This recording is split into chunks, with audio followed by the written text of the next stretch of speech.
خالد کا گھوڑا مدینے کی طرف چلا جا رہا تھا۔ اس کے ذہن میں پھر خبیب بن عدی اور زید بن الدثنا آ گئے۔ لوگ ان کی بولیاں بڑھ بڑھ کر دے رہے تھے۔ آخر سودا ہو گیا اور قریش کے دو آدمیوں نے انہیں بہت سے سونے کے عوض خرید لیا۔ یہ دونوں آدمی ان دونوں صحابیوں کو ابو سفیان کے پاس لے گئے۔ ہم نے اپنے عقیدے سے ہٹ کر محمد صلی اللہ علیہ وسلم کے پاس جانے والے ان دو آدمیوں کو اس لیے خریدا ہے کہ ان اہل قریش کے خون کا انتقام لیں جو احد کے میدان میں مارے گئے۔ انہیں خریدنے والوں نے کہا، ہم انہیں آپ کے حوالے کرتے ہیں، آپ قریش کے سردار اور سالار ہیں۔ ابو سفیان نے کہا، ہاں، مکہ کی زمین مسلمانوں کے خون کی پیاسی ہے، ان دو مسلمانوں کا خون اپنی زمین کو پلا دو۔ لیکن مجھے یاد آ گیا ہے کہ یہ مہینہ جو گزر رہا ہے ہمارے دیوتاؤں عزا اور حبل کا مقدس مہینہ ہے، یہ مہینہ ختم ہو لینے دو۔ اگلے دن انہیں کھلے میدان میں لے جا کر لکڑی کے دو کھمبوں کے ساتھ باندھ دینا اور مجھے بلا لینا۔ خالد نے جب ابو سفیان کا یہ حکم سنا تو وہ اس کے پاس گیا۔ مجھے آپ کا یہ فیصلہ اچھا نہیں لگا۔ خالد نے ابو سفیان سے کہا، ہم دگنی اور تگنی تعداد میں ہوتے ہوئے اپنی زمین کو مسلمانوں کا خون نہیں پلا سکے تو ہمیں حق حاصل نہیں کہ دو مسلمانوں کو دھوکے سے یہاں لا کر ان کا خون بہایا جائے۔ ابو سفیان، کیا آپ جانتے ہیں کہ مسلمانوں کو دھوکہ دینے والی 3-4 عورتیں تھیں؟ کیا آپ اپنے دشمن سے یہ کہلوانا چاہتے ہیں کہ اہل قریش اب عورتوں کی آڑ میں بیٹھ گئے ہیں؟ ابو سفیان نے باروب لہجے میں کہا، خالد، خبیب اور زید کو میں بھی اتنا ہی اپنے قریب سمجھا کرتا تھا جتنا تم انہیں اپنے قریب سمجھتے تھے۔ تم اب بھی انہیں اپنے قریب سمجھ رہے ہو اور یہ بھول رہے ہو کہ اب یہ ہمارے دشمن ہیں۔ اگر تم انہیں آزاد کرانا چاہتے ہو تو لاؤ اس سے 10 گنا سونا لے آؤ اور انہیں لے جاؤ۔ پردے کے پیچھے سے ایک گرجدار نسوانی آواز آئی۔ نہیں، یہ ابو سفیان کی بیوی ہند کی آواز تھی۔ اس نے غصے سے لرزتی ہوئی آواز میں کہا، حمزہ کا کلیجہ چبا کر بھی میرے سینے میں انتقام کی آگ سرد نہیں ہوئی۔ اگر ساری دنیا کا سونا بھی میرے آگے لا رکھو تو بھی میں ان دونوں مسلمانوں کو آزاد نہیں کروں گی۔ خالد نے کہا، ابو سفیان، اگر میری بیوی میری بات کے درمیان یوں بولتی تو میں اس کی زبان کھینچ لیتا۔ ہند کی آواز آئی، تم اپنی بیوی کی زبان کھینچ سکتے ہو؟ تمہارا باپ نہیں مارا گیا تھا، تمہارا کوئی بیٹا نہیں مارا گیا اور تمہارا چچا بھی نہیں مارا گیا۔ ایک بھائی قید ہوا تھا اور تم مسلمانوں کے پاس جا کر منہ مانگا فدیہ دے کر اپنے بھائی کو چھڑا لائے۔ جو آگ میرے سینے میں جل رہی ہے تم اس کی تپش سے ناآشنا ہو۔ خالد نے ابو سفیان کی طرف دیکھا۔ ابو سفیان کے چہرے پر جہاں مردانہ جاہو جلال اور ایک جنگجو سردار کا تاثر تھا، وہاں ایک خاوند کی بے بسی کی جھلک بھی تھی۔ ابو سفیان نے کہا، ہاں خالد، جس کے دل پر چوٹ پڑتی ہے اس کے خیالات تم سے بہت مختلف ہوتے ہیں۔ کسی کو اپنا دشمن کہنا کچھ اور بات ہے، لیکن اپنے دشمن کو اپنے کسی عزیز کا خون بخش دینا بڑی ہی ناممکن بات ہے۔ تم کس کس کو قائل کرو گے کہ وہ ان دو مسلمانوں کی جان بخشی کر دے؟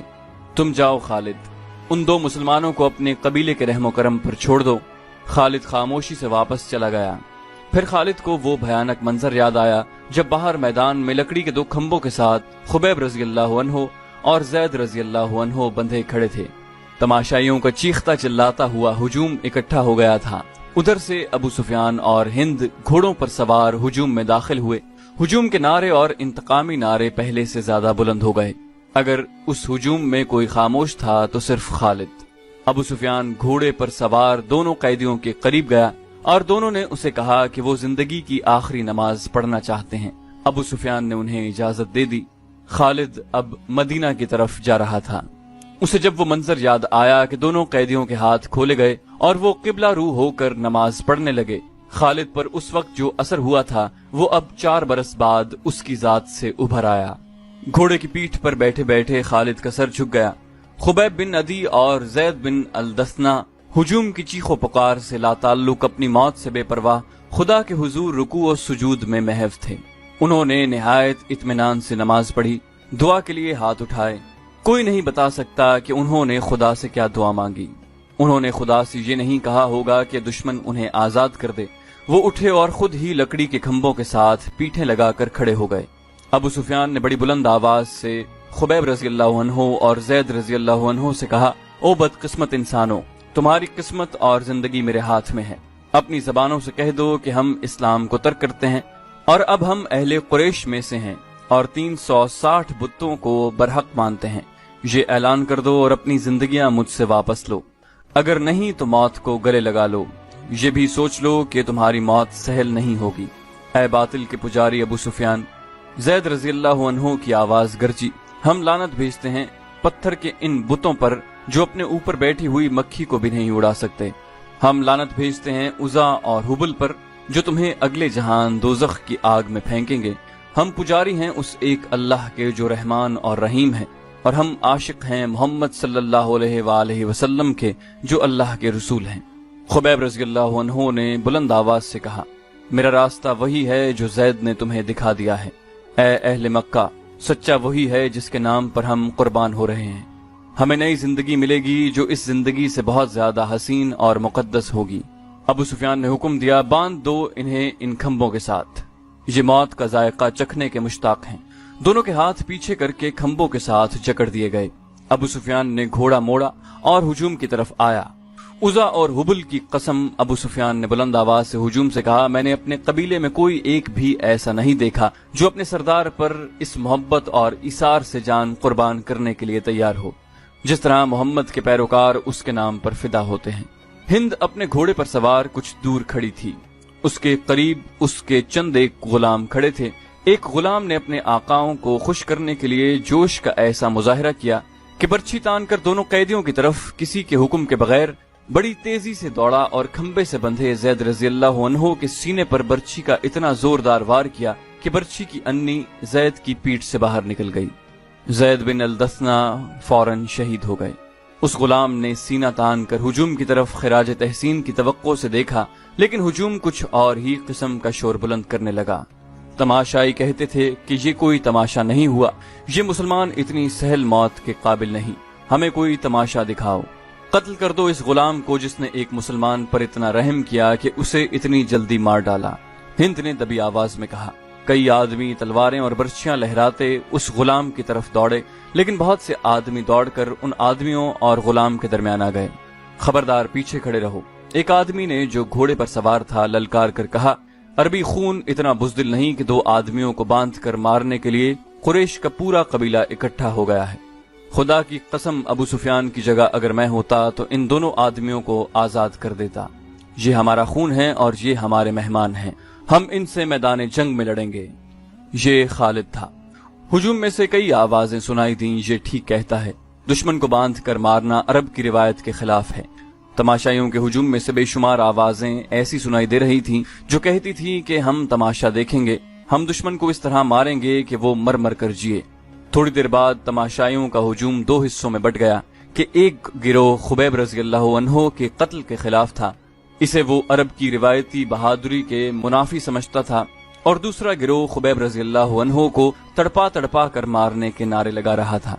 खालिद ने जब अहले मक्का को और दूर दूर से आए हुए तमाशाइयों को इस तरह एक दूसरे के खिलाफ नारे लगाते देखा तो वो दौड़ता हुआ अबू सुफियान तक गया। खालिद ने कहा, देख लिया अबू सुफियान, देख लें यहाँ मेरे कितने हामी हैं। एक को मार दिया है, दूसरे को छोड़ दें, वरना अहले कुरैश आपस में टकरा जाएंगे। हिंद ने खालिद को अबू सुफियान के पास खड़े देखा तो वो समझ गई कि खालिद भी खुबैब रज़ी अल्लाह अन्हु की रिहाई का हामी है। हिंद ने घोड़े को ईड़ लगाई और उन दोनों के पास जा पहुंची। खालिद, हिंद ने सख्त बिफरी हुई आवाज में कहा, मैं जानती हूँ तुम क्या चाहते हो। क्या तुम अबू सुफियान को अपना सरदार नहीं मानते? अगर नहीं तो यहाँ से चले जाओ, मैंने जो सोचा है वो होकर रहेगा। अबू सुफियान ने कहा, खालिद, अगर तुम समझते हो कि मेरा हुक्म और मेरे इरादे सही नहीं तो भी मुझे इन पर अमल करने दो। अगर मैंने अपना हुक्म वापस ले लिया तो ये मेरी कमजोरी होगी, फिर लोग मेरे हर हुक्म पर ये तवक्को रखेंगे कि मैं अपना हुक्म वापस ले लूं। खालिद को आज मदीना की रियासत में याद आ रहा था और उसे अफसोस हो रहा था कि उसने अबू सुफियान का हुक्म मान लिया था। खालिद की खूबियों में सबसे बड़ी खूबी नज़्म नस्क और अपने सरदार की इताअत थी। उसने अपने सीने पर पत्थर रखकर सिर्फ इसलिए अबू सुफियान का हुक्म मान लिया था कि अहले कुरैश में हुक्म उदूली की रिवायत कायम न हो। अबू सुफियान ने दो गिरोहों में बटे हुए तमाशाइयों से बुलंद आवाज में कहा, ऐ अहले मक्का, अगर आज यहाँ दो मुसलमानों के कत्ल पर हम यूं बट गए तो हम मैदान जंग में भी किसी न किसी मसले पर बट जाएंगे और फतह तुम्हारे दुश्मन की होगी। अगर अपने सरदार की इताअत से यूं इन्हिराफ करोगे तो तुम्हारा अंजाम बहुत बुरा होगा। हुजूम का शोर गूगा कम हो गया, लेकिन खालिद ने देखा कि अहले मक्का के कई एक सरदार चेहरों पर नफरत के आसार लिए वापस घरों को जा रहे थे। उन्हें देखकर बहुत से लोग भी जो तमाशा देखने आए थे वापस चले गए। खालिद वहां रुकना नहीं चाहता था, लेकिन वो खतरा महसूस कर रहा था कि दोनों गिरोह आपस में टकरा जाएंगे। उसके अपने कबीले के ज्यादातर लोग तमाशाइयों में मौजूद थे। वो कम से कम अपने कबीले को अपने काबू में रख सकता था। हिंद ने तमाशे का पूरा इंतजाम कर रखा था। उसके इशारे पर 40 कमसिन लड़के, जिनके हाथों में बर्छियां थीं, दौड़ते और चीखते चिल्लाते हुए तमाशाइयों में से निकले और खुबैब रज़ियल्लाहु अन्हु के इर्द गिर्द नाचने और चीखने चिल्लाने लगे। 2-4 लड़के बर्छियां ताने हुए खुबैब रज़ियल्लाहु अन्हु तक जाते और दौड़कर खुबैब पर वार करते थे, लेकिन खुबैब को गजंद पहुंचाए बगैर हाथ रोक लेते। खुबैब रज़ियल्लाहु अन्हु बिदकते और नारा लगाते थे, मेरा खुदा सच्चा है और मोहम्मद खुदा के रसूल हैं। चंद और लड़के इस तरह बर्छियां तान कर उन पर हल्ला बोलते जैसे खुबैब रज़ियल्लाहु अन्हु के जिस्म को छलनी कर देंगे, लेकिन वार करके वार रोक लेते। खुबैब के बिदकने पर तमाशाइयों का हुजूम दादो तहसीन के नारे और कह लगाता। लड़कों का ये खेल कुछ देर जारी रहा।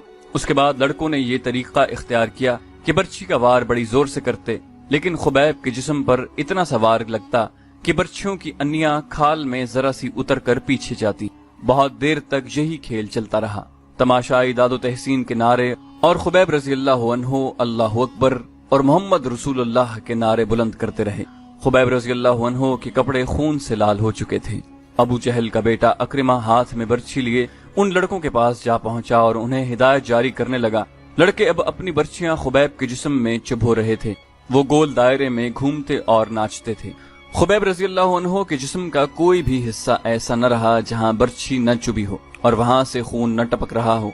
उनके चेहरे पर भी बर्छियां मारी गईं। जब बहुत देर गुजर गई और लड़के नाच नाच कर और बर्छियां चुबो कर थक गए तो अक्रिमा ने लड़कों को वहां से हटा लिया। खुबैब रज़ियल्लाहु अन्हु खून में नहाए हुए थे और अभी जिंदा थे और हर तरफ देख रहे थे। उनके नारों में कमी नहीं आई थी। अक्रिमा उनके सामने खड़ा हो गया और बर्छी तान कर खुबैब के सीने में इतनी जोर से मारी कि फासला कम होने की वजह से बर्छी खुबैब रज़ियल्लाहु अन्हु के जिस्म के पार हो गई। वो शहीद हो गए। उनकी लाशें वहीं बंधी रहने दो। हिंद की गरजदार आवाज सुनाई दी, अब कई दिन इनकी लाशों के गलने सड़ने का तमाशा देखते रहो। ये वाकया जुलाई 625 ईस्वी का था, जो खालिद को याद आ रहा था। उसने अपने दिल में दर्द की टीस महसूस की। खुबैब और ज़ैद रज़ियल्लाहु अन्हु के कत्ल ने कुरैश के सरदारों में इख्तिलाफ का बीज बो दिया था। जिस तरह इन दो मुसलमानों ने आखिरी वक्त नमाज पढ़ी और इस्लाम से निकल आने पर मौत को तरजीह दी, उसने कुरैश के कई सरदारों पर गहरा असर छोड़ा। खुद खालिद ने अगर इस्लाम की नहीं तो खुबैब और ज़ैद रज़ियल्लाहु अन्हु की दिल ही दिल में बहुत तारीफ की। अबू सुफियान और उसकी बीवी हिंद के खिलाफ उसके दिल में नापसंदीदगी पैदा हो गई थी। उसने अपने आप से कहा कि ये जंगजुओं का शेवा नहीं था, ये जंगजुओं को जेब नहीं देता। एक रोज वो उन सरदारों की महफिल में बैठा था जो रसूल खुदा सल्लल्लाहु अलैहि वसल्लम के उन 2 असहाब के कत्ल के खिलाफ थे। क्या तुम सब जानते हो कि मारे जाने वाले यही 2 नहीं बल्कि 6 मुसलमान थे? खालिद ने पूछा। एक ने जवाब दिया, हाँ, ये शारजा बिन मुगीस का काम है। वो इन 6 मुसलमानों को धोखे से फंदे में लाया था और उसके पीछे मक्का के यहूदियों का दिमाग काम कर रहा है। खालिद ने कहा, और इसमें युहावा यहूदन ने 2-3 और यहूदी लड़कियों को साथ मिलाकर अपने हुस्न का जादू चलाया है। युहावा जादूगरनी है।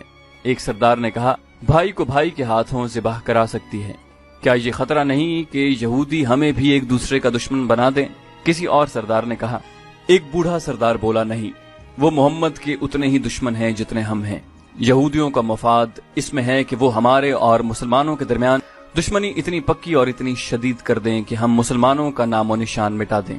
हमें मुसलमानों पर शक नहीं करना चाहिए, एक सरदार ने कहा, बल्कि जरूरत यह है कि हम यहूदियों को मुसलमानों के खिलाफ जमीन के नीचे इस्तेमाल करें, लेकिन ऐसे नहीं जैसे शारजा ने किया। खालिद ने कहा, और ऐसे भी नहीं कि जैसे अबू सुफियान और उसकी बीवी ने किया। क्या तुम सब जानते हो कि युहावा मक्का के चंद एक यहूदियों के साथ मदीना चली गई है? बूढ़े सरदार ने कहा और खुद ही जवाब दिया, वो मदीना और इर्द गिर्द के यहूदियों और दूसरे कबाइलियों को मुसलमानों के खिलाफ उभारेंगे। इस्लाम के फरोग से वो लोग खुद खतरा महसूस कर रहे हैं। अगर मोहम्मद का अकीदा फैलता चला गया तो और मैदान जंग में मोहम्मद के पैरोकारों का जज्बा यही रहा तो जो हम देख चुके हैं तो खुदाए यहूदा का सूरज गुरूब हो जाएगा। لیکن یہودی لڑنے والی قوم نہیں۔ خالد نے کہا وہ میدان جنگ میں ہمارا ساتھ نہیں دے سکتی، مسلمانوں کے لیے وہ میدان جنگ میں زیادہ مہلک ثابت ہوں گے۔ ایک اور سردار نے کہا وہ اپنی یوہاوا جیسی دلکش لڑکیوں کے ذریعے مسلمان سرداروں اور سالاروں کو میدان جنگ میں اترنے کے قابل نہیں چھوڑیں گے۔